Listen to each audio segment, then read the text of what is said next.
Hi again, it's me, Cinnamon. I'm a 23-year-old working a corporate job who loves all things personal finance, especially budgeting. So much so that I couldn't wait to film to budget my third paycheck of January. I got that paycheck January 31st, and I really just wanted to make my assignments in ynab so I can move on to February. So I will just quickly recap the moves I made with that third paycheck, but this video will mostly be focused on my next month, like rollover process and how I've kind of worked out that process so I budget more with an abundance sort of mindset rather than like a scarcity one. So first getting into my last paycheck, it was about $4,100 net after my deductions and my taxes. And so, yes, I did try to film this video earlier and I messed up a bunch of things.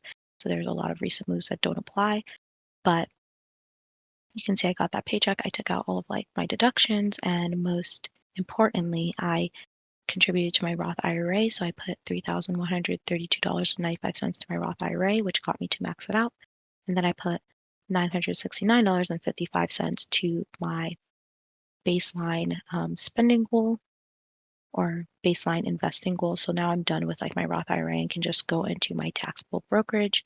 And I actually, again, I messed up some of the math. So I ultimately ended up putting $1,007.90 there. So yeah, that is all I did with that paycheck. Like it literally all just straight went to investments, which is great because that is exactly how I wanted to set myself up this year. Just like any extra money I have going into investments once I give myself my spending allowance. So on the topic of my spending allowance, I had to work out some of the kinks of the system because I was noticing that money felt like tighter than I thought it should feel. Given that I know $52,000 is a comfortable annual amount for me, like I was kind of confused why I was feeling like money was so tight. And I was able to figure out that that came down to two things. So if you look, these are my four personal spending category groups. And out of like my goal is to have $4,333 every month assigned to these category groups because let me that would mean I've assigned myself $52,000 across the year. And if you actually see, I'm a little bit over that amount. Um, and why I assign more than that amount is because in these category groups, I actually have space for two categories, work utilities and commuting that I do get reimbursed from work. I just like to have it here because it is like my spending and everything. Like I just like to have it here because I am front loading the money. But I realized that when I got the reimbursement from work, I didn't pay that back to the category, my personal spending category group. I put that into my investments. So that made me feel like, oh, yeah, I'm basically down like 200. Well, if you can see here, I got $250 in work reimbursement. So I was like down $250. And that was a huge part of why I felt like things were tight. So I actually just paid myself back that 250. And that's why this is above like my spending limit. So you can see the math here. $52,000 each across the year is 4,033, $4,333 a month. And then adding back my reimbursements that I got this month, that is what I assign myself in my personal spending group. So that was just like really important for me to nail down. And once I nailed that down, like I felt like things were less tight during the month. Another thing that made things feel tight this month that there was really no way to get around was that I, in December of 2023, like I had filled my month ahead fund with my old spending allowance, and that spending allowance is like $215 less than my current one. So this month I had to put in more money to next month than I got from my last month. So that created like this $215 deficit. So yeah, there's really no way around that. Like if you're trying to, get a month ahead, stay a month ahead, if your expenses increase, like you have to within 1 month underspend to fund the next month. So that was, just like par for course. It did kind of suck, but I'm actually really looking forward to February where I guess I'll have an extra $215. So yeah, those are like the really big things. But there was like also just like a YNAB technical thing that I realized was also making me feel like I didn't have enough money, which is the way I set up my targets. The two main targets I usually use are either this like needed for spending target, like when I have my rent is $1,700 a month. If it's ever less than $1,700 a month, like that's just like a credit or something I got. But I never need to have more than $1,700 a month put aside for my rent. And that is what you get with a needed for spending target. You get this like cap on how much money you're ever going to have in the category. And I was using that like throughout all of my categories. So for something like social activities, if I underspent in social activities, if I gave myself $150, but I only spent $100, the next month I would give that same category back $100 to get me back to $150. But I could never spend more than $150 in a month or I would be in the red, right?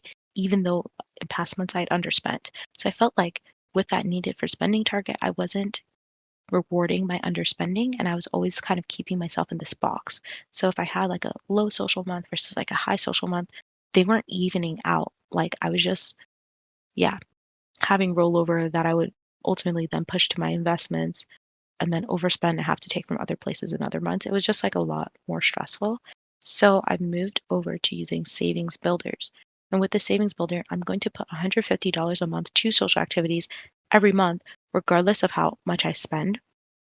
And that means when I underspend, I will like build up in that category. I know this is like so obvious, and I've been doing YNAB for so long. It's like, why am I just getting into this target type? I have no clue like why I'm just not why I haven't been doing this from the beginning.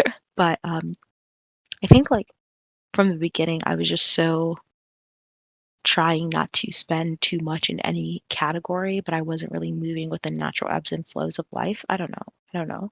But now I'm like moving to the monthly savings builder model.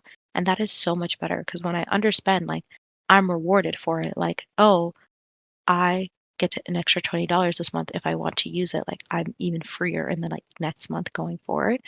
And because I'm giving myself an allowance amount that I'm comfortable like spending of that $52,000, like my goal isn't to spend like 50,000 of that. Like I want to spend, I would be happy if I spent every single dime of that. So for me, it's like underspending is really just like creating abundance for myself in the next month rather than, I don't know, like hitting a financial goal of investing. I already have a whole other mechanism I'm using to hit investing goals. I hope that makes sense, but like I really cannot stress enough like how big changing to the monthly savings builder model is going to be for me because I feel like I'm really going to build up money in my categories and feel like more relief as time goes on because I'll have more buffer. Yeah, hopefully that makes sense. So before I get into February, I did want to balance out my food categories. So I have two food categories and they are supposed to be like $600 a month. Part of it goes to groceries depending on how many Wednesdays there are. So there were 5 Wednesdays, so I had to put 450 to groceries, and that left me only 150 to eating out. I did overspend in eating out like initially, but I underspent in groceries an amount that would cover my eating out. I didn't want to cover it with groceries immediately because I felt like I would still need more grocery money potentially. So I covered it with lower priority categories. But now that I'm done with the month, I can see that, okay, I don't actually need to cover this with lower priority categories. So I'm going to take the $20.72 or 78 cents that I gave to eating out from other categories and actually go back and cover that with groceries. Actually, I'm going to move everything from groceries that I underspent in groceries into eating out. So now, like, that's kind of just like the mental model I want for myself. If I buy groceries, that's good. But like whatever I don't spend in groceries, like builds out eating out buffer for me because that's like my problem category. But as you can see, I did very well in January with eating out and groceries, and I can't wait to get into that into my recap video. And so this 2078, I'm gonna just put that back into my discretionary holding fund. Yeah. And now like I'm building out even more discretionary money. It's weird. It's so weird moving of things around. And if you're not super into like using the available amount on YNAB and you don't really live by them, because I really like feel attached to the available amount that is assigned to a particular category, which is why I do all of these like weird moving things. Yeah, that's why I'm doing all of this. it doesn't change at all, like, how much free spending money I have. Like, ultimately, all my free spending money is pretty much this amount. Let's see. No, this isn't free spending money. This amount, right? It's just moving things around, but it's good. It's good to have it in the right categories, and I really wanna stay true to what I have available in my categories as much as possible. Okay, on to February finally. So I do have some overspending because I paid rent, but it's fine. Like, I had the money in my account. I'm a huge fan of a next month's holding category. I do not like budgeting into the next month. I don't know, that's just too messy to me. I just like to know, okay, this is like kind of like a pseudo emergency fund, a 1 month ahead emergency fund. Then when I'm in the month, I budget it out. I don't know. That's just how I like to do it. Resetting this available amount, and then I will go through and just click through. I am not a fan of going line by line here. So, bam, just like that, I am done. And I have like no money left over because I am just building up in certain categories. The two categories where I usually do, like, will have some left over, which is my renter's insurance and my personal utilities, because these are still using monthly savings builders, but I usually fund more than I need for these categories.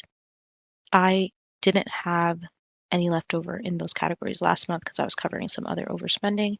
So yeah, the one thing I do not like about my budget right now is that you can see my health insurance and my additional deduction categories don't have targets. I used to pay for this like using my paycheck, but I want to consider that as part of my personal spending, which is why I moved that from like my paycheck deduction section, which is not just taxes, to my core spending categories. And pretty much when they do come in, I have to make sure I cover it with my discretionary spending. So I am like less in discretionary spending than I'm making myself believe because I will have these commitments at some point in the month. I'm thinking usually like once I get my commuting reimbursements, like it would more than cover these two categories. So I don't love it, but I can work with it. I don't love it though, but I can work with it. I don't love it at all though. Okay, but that's pretty much it. Like, it is just so simple. Like, my routine feels so simple now, and I'm looking at my available amounts, and they like bring me joy now. Like, I have $171 to social activities because I underspent a little last month, so I can do a little bit more this month, and I already spent $50 just on the first of the month. So we'll have to still, watch it, but it's just nice that like, ooh, I've built in leeway with myself based on my past underspending. It just feels good. Aesthetic expenses, like I can do a good amount of shopping with $240. I can do a good amount of shopping now. Like 120, I don't know. I don't like to have such a small cart, but with 240, boom, I can do something now. Like I feel good. Where else am I feeling really good? Okay, groceries, eating out, feeling good because this is a 4 Wednesday month, so I need less in groceries. And that means I'm giving myself 240. I give myself an additional 240 for eating out on top of like the $16 I had left over. Like now with my new habits, I don't even think I'm gonna use all of this. Like I'm gonna I hope I have like $100 left over in eating out this month. That would be so fun. And I'd probably like actually assign that out to social activities, hopefully. God, I really hope I can assign that out to social activities. Oh my God, the biggest and most important one, like household utilities. I'd be having a really, really good budget month. And my utilities, like they come out on a regular basis, but they go to my roommate and she just Venmos me on an irregular basis. So I would like have really low utility spend months, and then in 1 month it would be like $300, and I'd basically have to use all of my discretionary spending to cover it. But now I'm letting the category build up. It is so obvious, but I wasn't doing it. So I don't even know. I don't know what to say about myself. And yeah, I just am using these like quick hints now that okay, if I put 120 and build 120 every month, like it's gonna basically cover like my average spend at some point. Maybe I'll have a little bit of overspending to cover. What? It's gonna be so good. I can't wait. Like I have more than what I need here, and yeah, I'm not in a rush to pour into investments, even though I could get a little bit more time in the market because I already like did that. I already put like my whole last paycheck towards investments. I feel like I'm good. I feel like I'm good. Okay. I feel like I'm good. Let me just close this out by categorizing my interest that I get paid out on the first of every month. So this is 232.20. That's a pretty good amount of interest. So yeah, I'm getting pretty high amounts of interest, and I got to think ahead about the taxes of this situation because it is going to be about 30% taxes on that. So yeah, I did point 0.7, so that's what I would get to keep after tax, and then let's just put the rest of this in taxes, 69.66. That's it. Like the month feels so good, and I've pretty much so I haven't even assigned really any of my new um categories. Like I'm just using my month ahead fund, but I know when I get my paycheck, boom, I'm gonna cover this month ahead fund, then boom, I'm gonna give myself more money in my holding categories. It's gonna be so good. It's gonna really be so good. And then second paycheck, probably needs to cover more of my holding categories and then just hitting up my investing goals. And every month it's just going to be a very, very simple cycle. But yeah, I'm just so excited. My available amounts like this month feel way, way better than where they were last month. I have $320 in discretionary spending. Last month, I had like 1 cent. I had a 1 cent, yes, because I had to cover. Okay, well, I at least had $85 at some point, but I feel like I just had 1 cent. Let's see. As I gave myself some money, I took some money. I don't know why I had to cover so much. Oh yeah, I was covering the health insurance. That's why I had to cover so much. But yeah, $85. Only had $85 here because I had to put it to next month's holding. And now I have $320. I don't know. I feel like my mind is just being blown by the monthly savings builder and how you can really just like underspend in a few months and build padding and comfort and abundance for yourself in your budget. And you don't have to like let ynab make you feel broke. Because I was like, why do I feel stressed about money? It didn't make sense to me. I was feeling so stressed. And I know I can free up my stress by reducing my goals. But before that, I was like, maybe I could change how the system's going. And yeah, just simple changes to the mechanisms of your budget or the mechanics of your budget can really change your attitude towards money. And I'm just so excited about that. So yeah, I feel like really excited for this month. I think I've said this like 3 times now. I'm just in awe. I'm just in awe. So thank you for watching, and I hope you have a great day.